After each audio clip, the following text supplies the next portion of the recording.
사실 이 분양가 상한제의 가장 큰 피해자는 절대 재건축 조합원들이 아니에요. 물론 순간적으로 보자면은 관리 처분이 들어간 그런 재건축 아파트를 소유하고 있는 조합원들이 순간적으로는 가장 큰 손해겠죠. 추가 분담금이 늘어났기 때문에 내가 낼 돈이 더 많아진 거고. 자, 그런데 장기적으로 봤을 때 결국에 가장 피해를 많이 보는 사람들은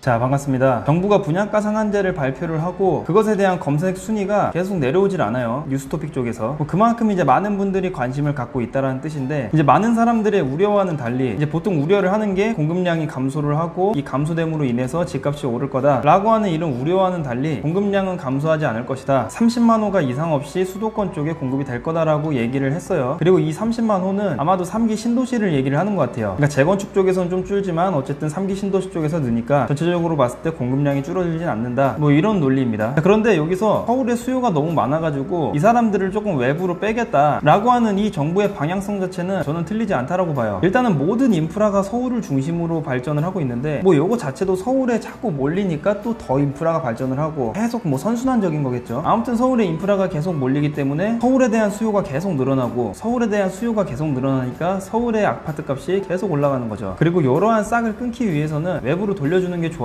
그 가장 대표적으로 성공을 한 사례가 이제 판교 신도시죠. 그래서 서울의 공급량도 물론 줄이지만 수요량까지 같이 확 줄이면서 외부의 수요량을 늘리겠다. 그리고 이 지역은 인프라가 좋아질 그런 신도시다. 뭐 이런 방향성에 대해서는 동의를 합니다. 물론 이제 방향만 맞은 거고 그 전에 이제 뭐 토지 보상이나 뭐 이런 걸 하면서 현금이 막 풀리고 현금이 풀리니까 또 가격이 오르고 뭐 이런 거에 대한 부작용이라든지 뭐 기타 다른 부작용에 대해서 이제 고려 안 하고 그런 방향성만 봤을 때는 맞는 방향이에요. 근데 다만 이제 예전에 제가 영상들에서 계속 언급을 했듯이 계속 교통 부담금만 받아가고 교통에 대해서 해소를 전혀 안 해주고 있어요. 요거에 대한 사례가 가장 대표적인 게 일산인데, 일산이 예전에 1기 신도시 때 처음 지어질 때만 해도 지금의 분당하고 호각을 다뤘죠. 근데 지금 시점에서 봤을 때 초반에만 조금 이렇게 흥하다가 결국에는 교통 문제로 인해서, 즉 국가가 돈은 받으면서 요걸 해소를 안 해주기 시작하면서 분당하고 비슷한 영향력을 가졌던 그런 일산이 지금은 굉장히 많이 추락을 했죠. 그 예전의 명성이 다 없어졌습니다. 그리고 요거 말고도 조합원들의 개인 재산권 침해, 요거 같은 경우에도 상당히 심각한 문제이면서 결국에는 개인의 재산권을 국가가 다 개입하는 그런 북쪽에 있는 나라처럼 되지 않을까, 뭐 이런 걱정이 되기도 합니다. 우리나라 헌법 13조를 보면은 모든 국민은 소급 입법에 의하여 참정권의 제한을 받거나 재산권을 박탈당하지 아니한다 라고 적혀 있음에도 불구하고 재산권을 침해를 받았는데 뭐 한두 번 있는 일도 아니고 뭐 주사위는 던져졌고 결과가 어떻게 될지는 뭐 지켜봐야겠죠. 자, 그리고 오늘 제가 말씀드린 거는 이런 정책적인 거에 대해 비판을 하려고 이 영상을 킨 게 아닙니다. 우리는 어떻게 대처를 해야 되는지 거기에 대해서 이제 설명을 드릴 텐데, 우리 투자자들 입장에서 봤을 때 사실은 나쁜 정책보다도 불확실한 정책이 그게 더 악재입니다. 나쁜 세계 경제 속에서도 누군가는 돈을 벌죠. IMF 때도 누군가는 돈을 벌었고 세계 금융위기 때도 누군가는 돈을 벌었습니다. 그런 면에서 봤을 때 지지부진하는 것보다 어차피 할 거라면은 그냥 딱 얘기를 해가지고 하는 게 차라리 차악이라는 거죠. 애초에 나한테 화살이 안 날라오는 게 좋지만 계속 상대방이 쏠까 말까 막 이러면서 약 올리고 그리고 그것 때문에 불안해가지고 뭐 잠도 못 자고 이런 것보다도 차라리 활시위를 당겨서 쏘고 거기에 대해서 이제 어떻게 피해야 되는지 궤적을 피해가지고 확인만 하고 피하기만 하면 되는 거니까 차라리 그게 나은 거죠. 자, 그러면은 과연 이 분양가 상한제 이후에 우리는 어떻게 대처를 해야 될까요? 일단 제가 크게 세 가지 집단으로 나눠가지고 설명을 드리도록 하겠습니다. 우리들이 모두 처한 환경이 다르기 때문에. 첫 번째는 현재 투기 과열 지구에 재건축을 투자한, 즉 재건축을 가지고 있는 그런 사람, 그리고 두 번째는 일반 아파트를 소유하고 있는 사람, 그리고 마지막으로는 무주택자, 이렇게 세 분류로 나눠가지고 설명을 드리도록 할게요. 자, 먼저 재건축을 가지고 있는 사람 같은 경우에는 사실 뭐 특별히 뚜렷한 방법은 없습니다. 일단 가장 단기적으로는 추가 분담금이 늘어나죠. 그리고 이 늘어나는 추가 분담금 때문에 그만큼의 가격이 떨어질 겁니다. 근데 이걸 알면서도 매도하기가 쉽지가 않은 상황이죠. 심리적으로도 그렇지만 법적으로도 그래요. 예전에 매수를 했었던 사람이 아니라면은 조합원 지위 양도 금지 때문에 아예 매도 자체가 거의 불가능합니다. 그리고 통상적으로 재건축 아파트는 굉장히 낡았기 때문에 전세 가격이 엄청나게 낮죠. 그래서 뭐 특별히 현금이 나올 그런 구멍도 없습니다. 그나마 다행인 것은 이번에 분양가 상한제로 인해서 많은 무주택자들이 당장 집을 사는 거를 멈추고 계속 전세로 할 것입니다. 그렇게 되면 이제 전세에 대한 수요는 늘어날 것이고, 전세에 대한 수요가 늘어나니까 전세 가격이 당연히 오를 것이고, 여기에 재건축 아파트도 분명히 예외는 아닐 거예요. 그래서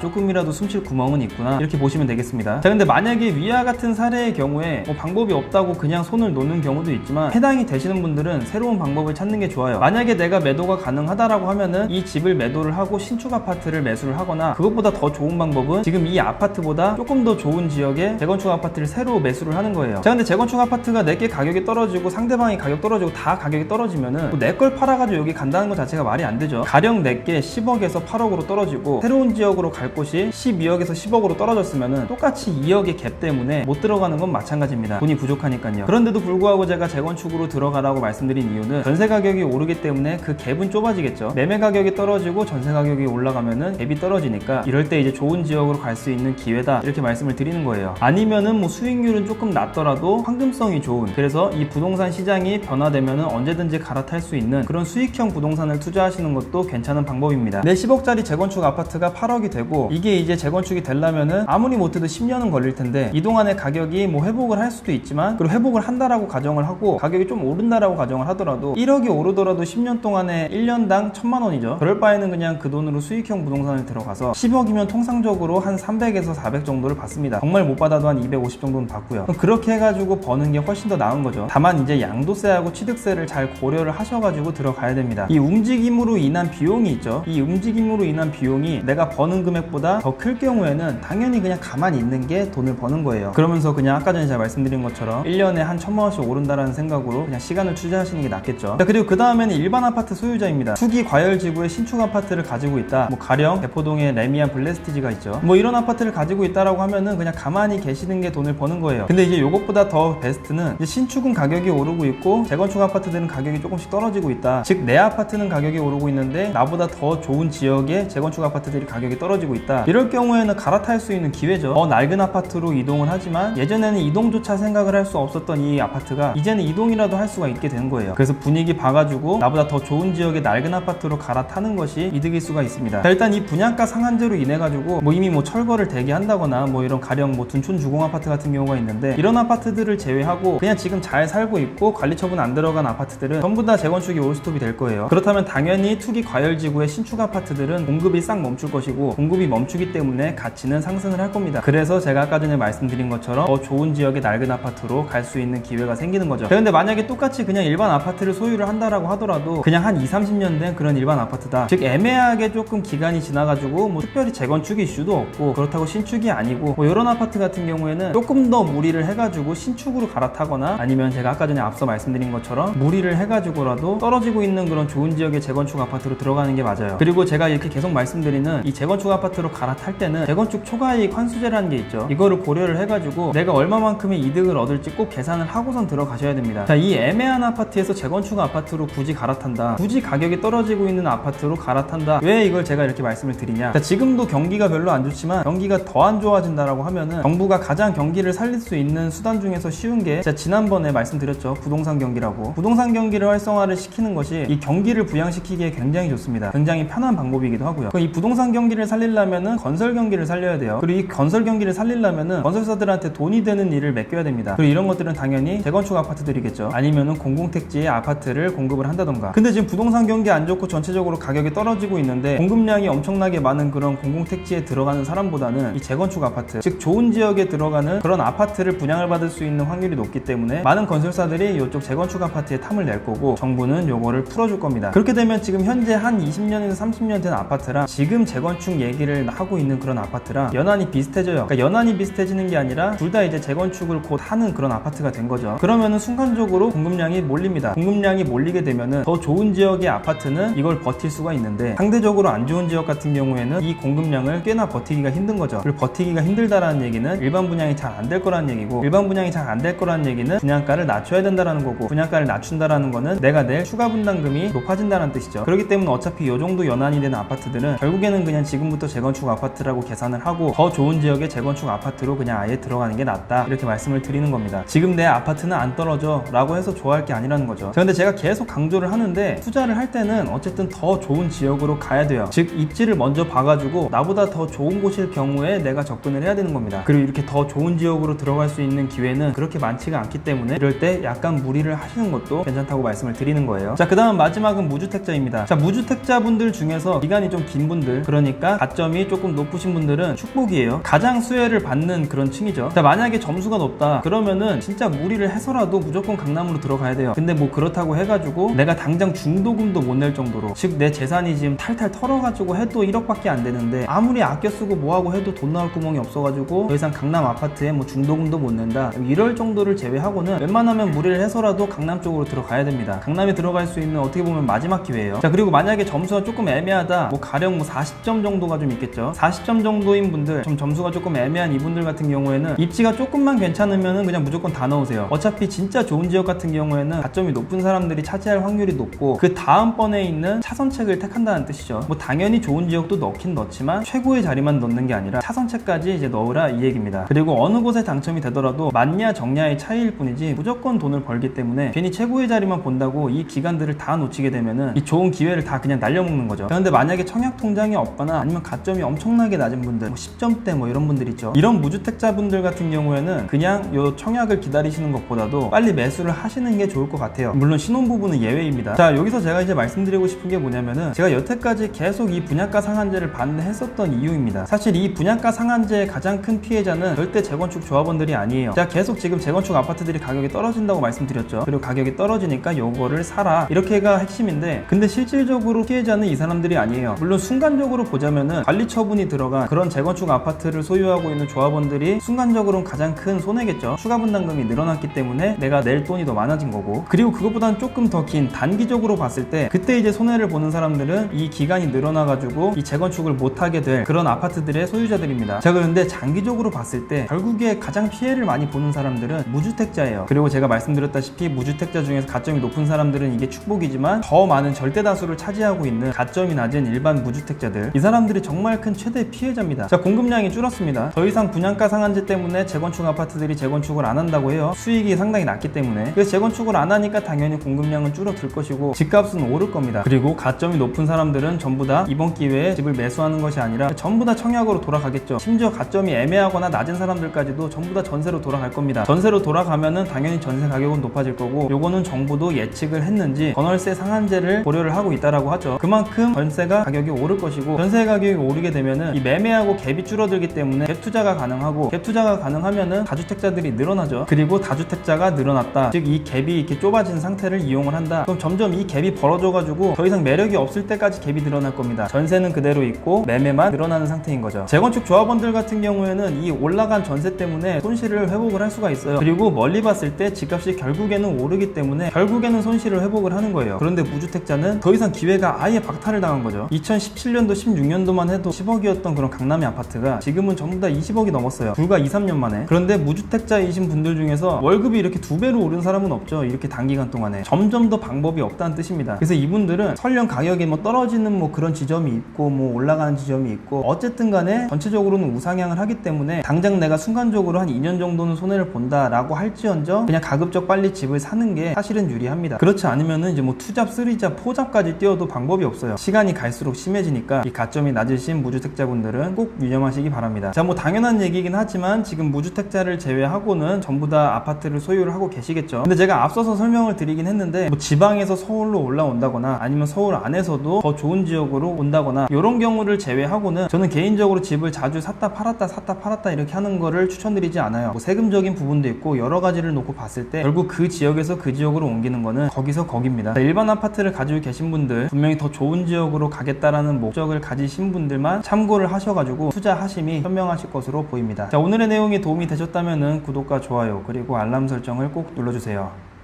감사합니다.